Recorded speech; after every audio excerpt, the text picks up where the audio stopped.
yang sangat luas sekali maknanya, khususnya memberikan, yang maha pengasih, memberikan semuanya untuk makhluk-makhluk Allah Subhanahu wa ta'ala.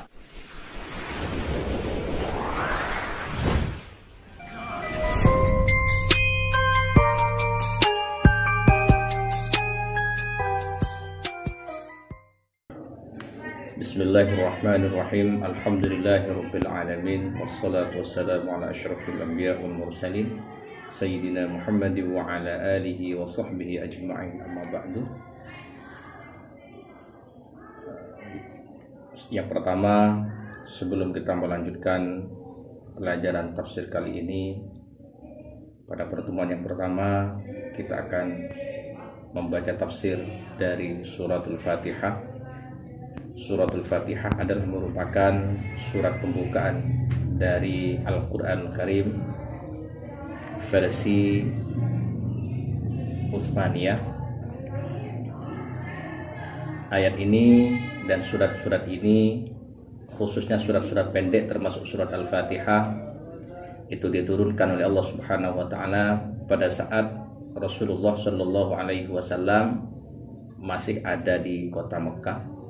Ayat ini disebut Sab'ul Mathani, 7 ayat yang dibaca berulang-ulang dalam sholat. Juga disebut juga dengan Fatihatul Kitab karena merupakan surat yang pertama sebagai pembuka kitab Al-Quran Karim yang kita yakini. Sehingga suratul Fatihah ini mengandung beberapa unsur di dalamnya. Yang pertama, mengandung makna ketauhidan kita kepada Allah Subhanahu wa ta'ala. Yang kedua, mengandung unsur tata cara kita beribadah, dan mengandung unsur tentang kehidupan nanti di akhirat, yakni rukun iman kita, dan seterusnya. Sehingga surah Al-Fatihah adalah surah yang terpendek dan terlengkap dalam beberapa versi ulama mufassirin.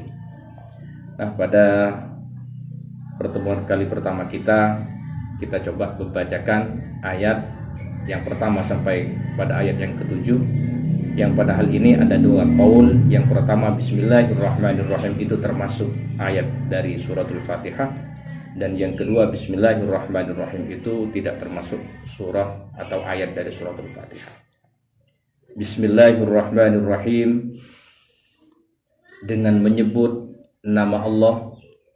Bismillahi, dengan menyebut nama Allah. Ar-Rahmani, yang maha pengasih. Ar-Rahimi, dan juga zat Allah adalah maha penyayang. Makna daripada Ar-Rahman di sini dalam beberapa referensi kitab, Allah memberikan sesuatu, mengasihkan sesuatu yang maha besar nikmat, seperti adanya kitab Al-Quran, seperti adanya sirat, seperti terputusnya Rasulullah Nabi Muhammad Sallallahu Alaihi Wasallam, adanya malaikat Jibril, dan seterusnya. Itu masuk kategori Ar-Rahman. Sebab Ar-Rahman ini meliputi al-aqwan, baik yang kelihatan ataupun tidak. Masuk kategori Ar-Rahman sesuatu hal yang maha besar nikmat Allah yang tidak bisa dipungkiri, oleh makhluk di muka bumi ataupun makhluk yang kasat mata, makhluk-makhluk yang gaib, di antaranya malaikat, jin, iblis, dan yang lain. Bahkan al-jumadat, tumbuh-tumbuhan ataupun benda-benda yang tidak bernyawa dan tidak berakal pun, itu masuk kategori nikmat-nikmat Allah yang besar. Sedangkan Ar-Rahim adalah zat Allah yang memberikan nikmat-nikmat yang bisa langsung kita rasakan bersama, seperti hidup kita, nyawa kita, keluarga, mata kita yang bisa memandang warna, dan berjuta bentuk yang kita bedakan dengan mata ini, dan kuping kita jutaan suara yang kita dengar. Kita bisa membedakan suara apa yang kita dengar sekalipun kita tidak pernah menyaksikan dari bentuk dari mana suara itu keluar, akan tetapi kita bisa mengakses lewat kuping kita, lalu diolah oleh otak kita dan dirasakan oleh hati kita. Nah, di ini termaktub dalam kalimat Ar-Rahim. Jadi beda sekali tentang Ar-Rahman, beda sekali tentang Ar-Rahim, sehingga ulama sangat-sangat membedakan dalam menafsirkan Ar-Rahman, sehingga banyak yang mengatakan bahwa Ar-Rahman itu Maha Pengasih, Ar-Rahim Maha Penyayang. Artinya Ar-Rahman Maha Pengasih sebenarnya sudah dikasih semua oleh Allah Subhanahu wa taala. Artinya kalau kita memperdalam lagi makna Ar-Rahim, Ar-Rahman ini, maka kita sebenarnya tidak perlu meminta, bukan dari kesombongan kita, karena Allah sudah menyediakan semuanya. Jadi itu yang termaktub dalam makna Ar-Rahman. Nah, jika misalkan Ar-Rahman itu untuk keseluruhan antara hewan, untuk manusia, apakah juga orang-orang di luar Islam juga apakah diberikan Ar-Rahman juga oleh Allah, atau itu hanya spesifik hanya untuk orang Islam, Mbah? Oh, tidak. Ar-Rahman itu adalah suatu hal yang komprehensif sekali. Artinya maha luas. Allah mempunyai sifat Ar-Rahman. Jadi sifat-sifat Allah itu tidak terkhususkan, bukan hanya Ar-Rahman. Dari sifat-sifat Allah atau makna ataupun Asmaul Husna itu tidak hanya untuk satu golongan, ras, suku, dan bangsa. Apalagi Ar-Rahman. Ar-Rahman ini adalah mencakup dari kesemua makhluk yang diciptakan oleh Allah Subhanahu wa taala, makhluk yang paling besar. Dalam konteks ini kita melihat gunung. Jadi gunung ini karena rahman Allah Subhanahu wa taala. Sebab gunung dengan tugasnya, dengan kandungannya, dengan semua hal yang memang harus diproduksi oleh gunung itu, mulai dari hutannya, dari oksigennya, dari airnya, tanahnya, dan semuanya. Ini karena rahman Allah Subhanahu wa taala dan diperuntukkan ke semua makhluk, bukan hanya yang bernyawa saja. Jadi Ar-Rahman itu adalah salah satu nama Allah yang sangat luas sekali maknanya, khususnya memberikan, yang Maha Pengasih, memberikan semuanya untuk makhluk-makhluk Allah Subhanahu wa taala. Jadi Ar-Rahim itu Maha Kasih. Artinya Allah sangat mengasihi makhluk ini. Kalau kita memaknai secara simpel, Maha Penyayang dan Maha Pengasih dan Maha Penyayang. Jadi kalau penyayang, Ar-Rahim ini semuanya tidak ada yang ditinggalkan oleh Allah Subhanahu wa taala. Ya, seperti cerita Nabi Sulaiman alaihissalam, pada suatu ketika beliau tajalli atas nikmat Allah yang telah diberikan, sehingga suatu ketika dia berdoa, ya Allah, berikanlah hamba kesempatan untuk memberikan rezeki, membantu engkau ya Allah, untuk satu hari saja memberikan makan kepada makhlukmu yang maha kecil, diantaranya adalah ikan teri pada waktu itu. Sehingga singkat cerita, seandainya Allah ini mengiyakan, bukan untuk menguji beliau, maka seisi bumi ini akan dimakan oleh ikan teri itu. Sehingga prosesnya panjang sekali. Dia akan mengasih makan dengan sekian kurang, sehingga teri yang di belakang, seandainya kerajaan Sulaiman itu dikasihkan semua dengan bangunannya, maka tidak akan cukup untuk memberi makan ikan-ikan teri yang kecil pada waktu itu. Nah, sifat atau makna daripada nama Allah Ar-Rahim ini Maha Penyayang, menyayangi semua makhluk dan segala kebutuhannya. Alhamdulillahi Rabbil Alamin. alhamdu, setiap pujian lillahi hanya diperuntukkan kepada Allah.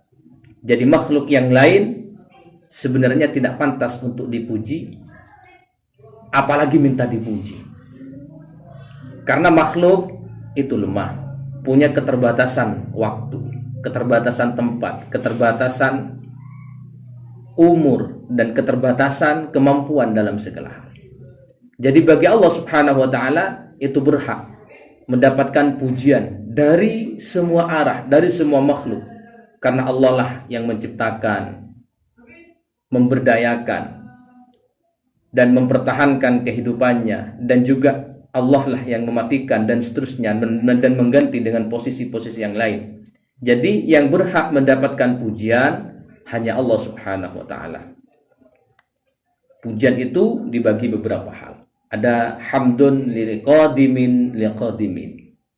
Ada pujian bagi zat Allah memuji dirinya sendiri. Itu banyak dalam ayat-ayat Al-Qur'an. Jadi hamdun lihadithin liqadimin. Jadi pujian makhluknya untuk Allah Subhanahu wa taala. Ya seperti alhamdulillahilladzi fataras samawati wal ardi dan seterusnya. Itu pujian dari makhluk kepada Tuhannya. Ada hamdun atau hamdan lihadisin. Ada pujian bagi sama-sama makhluk, seperti seorang laki-laki memuji perempuan, oh kamu sangat cantik sekali, atau sebaliknya. Atau ada orang yang mengasih sesuatu kepada orang lain, terima kasih kamu baik hati, dan seterusnya. Itu pujian-pujian. Atau dari seorang hamba kepada raja, kepada pemerintahan dan yang lain. Atau seorang santri kepada guru, memuji dan seterusnya. Itu hamdan atau hamdun lihadisin. Ada pujian hamdun atau alhamd itu liqadimin lihadisin. Ada pujian Allah kepada makhluknya, ya kepada Nabi Ibrahim alaihissalam, kepada Rasulullah, kepada nabi-nabi dan para orang-orang yang syuhada, salihin dan seterusnya. Itu pujian-pujian Allah kepada hamba-hamba Allah yang dipilih oleh Allah Subhanahu wa taala. Hakikatnya makhluk itu tidak pantas untuk dipuji, artinya kepujian-pujian itu hanya milik Allah Subhanahu wa taala. Nah, dalam hal ini disifati dalam kalimat ini Rabbil Alamin, yang Allah itu sebagai Tuhan atau pengayom seluruh alam. Di sini maliki jami'il khalqi minal insi wal jinni wal malaikati wad dawabi wa ghairihim. Jadi Allah itu adalah Tuhan atau pengayom, pengatur. Rabbun itu pengatur. Dia yang memiliki, menguasai al-alamin, semua alam. Jadi manusia ya punya alam juga, jin punya alam juga. Dan juga malaikat punya alam juga. Bahasa sekarang punya lingkungan yang berbeda. Jadi ikan dan kucing punya alam berbeda. Punya alam berbeda. Jadi alamnya kucing enggak sama dengan alamnya ikan. Alamnya manusia juga enggak sama dengan alamnya jin atau alamnya malaikat dan yang lain. Nah, semua alam itu Allah yang mengatur. Sehingga kebutuhan mereka, kepentingan mereka, dan juga harapan-harapan mereka hanya tertuju kepada Allah Subhanahu wa taala. Sehingga kita tidak bisa memaksa. Kita memaksakan diri mau seumpamanya mau masuk ke alam ikan. Karena sudah berbeda. Sudah berbeda sekali. Jadi habitatnya berbeda. Bahasa sekarang habitatnya berbeda. Jadi Allah itu tahu kepentingan jin itu apa, kebutuhan jin itu apa, kepentingan manusia dan kebutuhannya apa. Juga sebaliknya, sama-sama hewan, kepentingan hewan satu dengan hewan yang lain pun berbeda-beda. Sehingga terbagi menjadi ada hewan yang memang pemakan buah, herbivora, ada hewan yang karnivora, ataupun hewan yang bisa kedua-duanya. seperti hewan-hewan yang omnivora. Jadi Allah itu mengatur, tidak akan menukar rasa mereka, keinginan mereka, bahkan sasis tubuhnya mereka Allah tidak akan menukar itu. Ini seandainya ditukar maka rusak susunan alam ini. Rusak. Jadi contoh ular, jika ular itu di dunia ini, di muka bumi itu ditiadakan oleh tangan-tangan jahil kita, maka alam ini tidak akan seimbang, tidak akan balance istilahnya, tidak akan imbang. Jadi semua makhluk itu Rabbana ma khalaqta hadza batila. Jadi Allah itu sudah memaktubkan dalam kitabnya, dalam Al-Qur'annya, ya Allah, ternyata engkau tidak menciptakan apapun yang ada ini dengan percuma. Itu ada manfaat, ada sesuatu yang positif di situ. Jadi Allah itu adalah Rabbil Alamin, yang mengayomi, memiliki, dan sekaligus menjadi Tuhan seluruh alam itu. Berarti misalkan kita memaksakan kehendak sesuatu juga tidak boleh. Misalkan untuk saat ini bahkan banyak hewan-hewan yang di-cloning misalkan. Itu sebenarnya berarti tidak boleh, karena segala sesuatu yang berhak mengatur hanya Allah. Sedangkan kita memaksakan sesuatu yang itu bukan porsinya, itu berarti haram.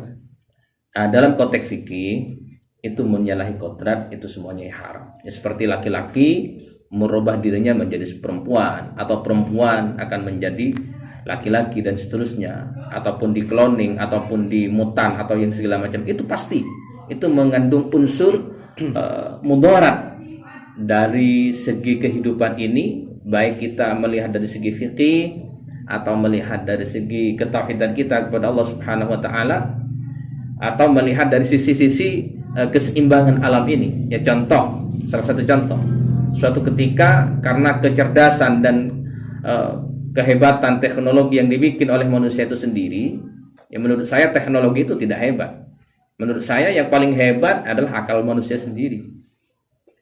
Kalau teknologi itu tidak diciptakan oleh manusia, maka teknologi itu tidak akan pernah ada. Alat itu tidak akan pernah ada. Maka jika ditanyakan lebih hebat mana otak manusia dengan teknologi yang ada, maka jawabannya dengan pasti, jangan ragu-ragu, itu lebih hebat otak manusia. Maka dengan posisi yang pengkloningan, mutan, dan segala macam bentuk-bentuk menyalahi kodrat Allah Subhanahu wa taala, maka ini akibatnya fatal. Salah satu contoh, seumpama gajah dirubah rasa keinginan makannya sama kucing kecil itu. Jadi kucing dia suka makan daging, baik ikan ataupun daging-daging yang lain, karena dia tergolong hewan karnivora. Sedangkan gajah yang beratnya 7 sampai 10 ton diberikan keistimewaan dan keadilan Allah Subhanahu wa taala sehingga makan rumput atau daun-daun, buah-buahan dan yang lain yang sangat gampang tumbuh berkembang di bumi ini. Maka ini jika dibalik, ada kucing yang suka makan rumput, atau ada sebaliknya, ada gajah yang diganti oleh cloning sekarang atau mutan sekarang, model-model sekarang dibuat menjadi suka dan memang harus makan daging. Insya Allah jangan menunggu 10 tahun alam ini rusak. 1 tahun alam ini akan rusak oleh amukan-amukan gajah. Bahkan gajah pun akan makan manusia jika tidak menemukan hewan-hewan yang akan dia makan. Bayangkan, sepertiga berat badannya dia harus makan. Jika berat gajah itu 10 ton, maka 3 ton lebih dia makan daging. Dagingnya apa nanti? Ini salah satu contoh. Jadi Allah itu menciptakan sesuatu sesuai dengan kondisi, sesuai dengan kebutuhan, dan sesuai dengan semua hal yang ada dari bentuk dan kepentingan tubuhnya. Jadi ini makna daripada Rabbil Alamin, yaitu Allah adalah maliki jami'il khalqi minal insi wal jinni wal malaikati hatta wad dawabi wa ghairihim.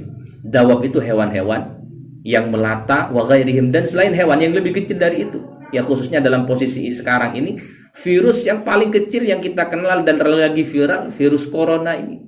Ini ciptaan Allah dengan konsep yang memang sudah jelas. Allah itu mengkonsep ini. Saya tidak memaksakan diri untuk ikut campur ini hasil dari apa dan perbuatan siapa. Yang terpenting semuanya ditakdirkan dan diadakan oleh Allah. Idza arada syai'an la yaqulu lahu kun fayakun.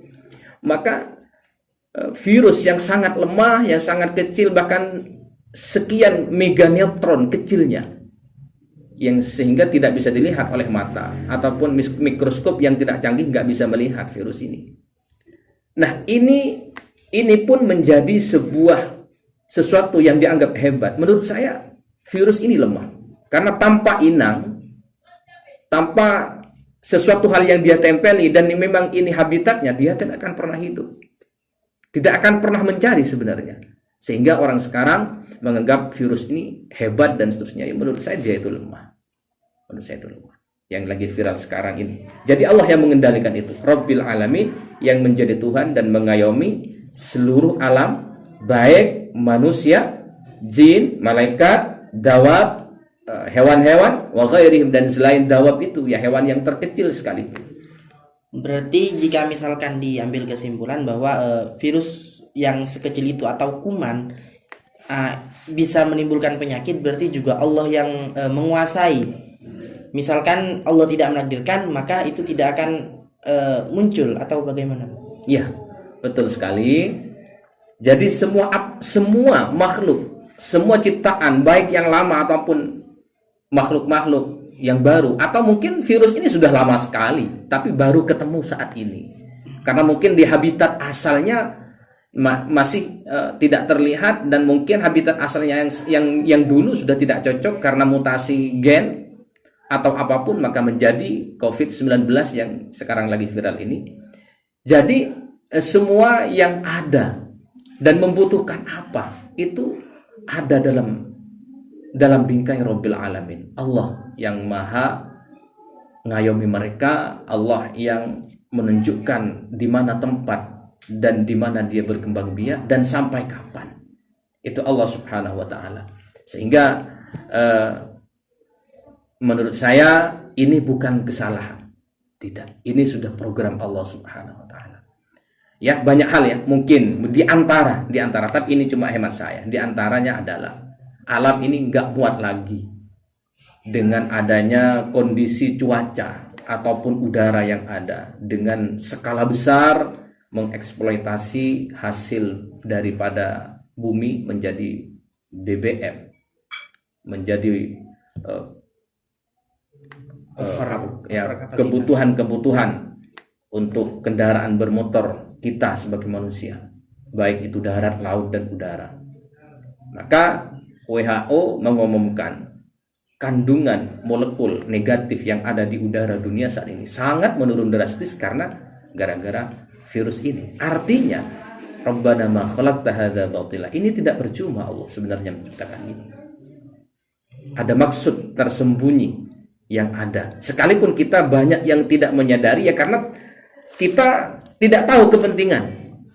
Yang kita kenal hanya kepentingan kita sendiri sebagai manusia, pangan, sandang, papan, dan kebutuhan-kebutuhan yang lain. Atau bumi ini sudah nggak muat dengan manusia lagi, sehingga harus menghilangkan sebagian.